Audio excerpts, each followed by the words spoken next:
बिस्मिल्लाहिर्रहमानिर्रहीम। अस्सलाम वालेकुम मुअज़्ज़िज़ नाज़रीन, दी नॉलेज ऑफ इस्लाम में आपको खुश आमदीद। दी नॉलेज ऑफ इस्लाम के प्यारे दोस्तों, आज हम आपको एक ऐसे शख्स का वाक़या सुनाएंगे जो कफन चोर था।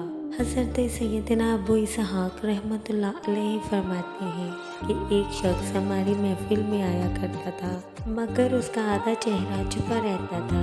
एक मर्तबा मैंने उससे पूछा कि तुम अपना चेहरा छुपाए रखते हो, आखिर इसके पीछे की क्या वजह है? मुझे इस राज से आगाह करो। उसने कहा, अगर आप इजाज़त देते हैं तो मैं अपना मामला बताता हूँ। हज़रत सैयदना अबू इसहाक़ रहमतुल्लाह अलैहि ने फरमाया कि बताओ असल मामला क्या है।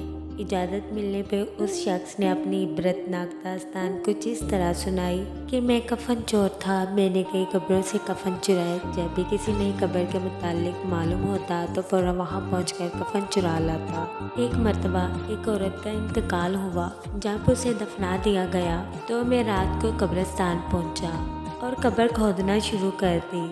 जब ईंटें हटाकर कफन की एक चादर निकाली और दूसरी चादर खींचने लगा तो अचानक उस औरत के बेजान जिस्म ने हरकत की और चादर को थाम लिया। मैंने कहा, तुम्हारा क्या ख्याल है, तुम मुझ पर गालिब आ जाओगी? ऐसा हरगिज़ नहीं हो सकता। ये कहकर मैं घुटनों के बल बैठ गया और पूरी कुव्वत से कफन खींचने लगा।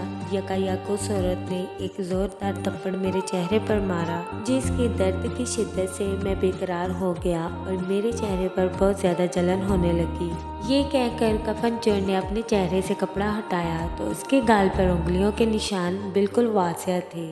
हज़रत इसहाक़ रहमतुल्लाह अलैहि ने कहा, अच्छा फिर क्या हुआ? उसने कहा, फिर मैंने चादर वापस उस औरत पर डाल दी और जल्दी जल्दी कब्र पर मिट्टी डालकर बराबर कर दिया और पुख्ता इरादा कर लिया कि जब तक जिंदा रहूँगा कभी भी कफन नहीं चुराऊँगा। अल्लाह मेरे साहब गुनाहों को मुआफ़ फरमाए और मुझे तौबा पर इस्तकामत अता फरमाए। हज़रत सैयदना अबू इसहाक़ रहमतुल्लाह अलैहि फरमाते हैं कि उस कफन चोर का सारा वाक़या लिखकर मैंने हज़रत सैयदना अबू अज़ीर रहमतुल्लाह अलैहि की तरफ रवाना किया।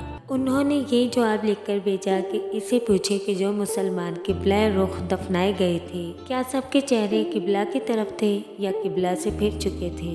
हज़रत सैयदना अबू इसहाक़ रहमतुल्लाह अलैहि ने कफन चोर से यही सवाल पूछा तो उसने कहा कि मैंने जिन लोगों के कफन चुराए उनमें से अक्सर के चेहरे किबला से फिर चुके थे।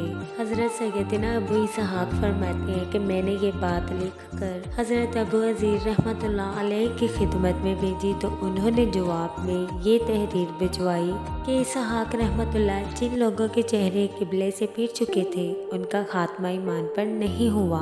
आखिर में अल्लाह ताला से दुआ है कि अल्लाह ताला हम सब का खात्मा ईमान पर करे, आमीन।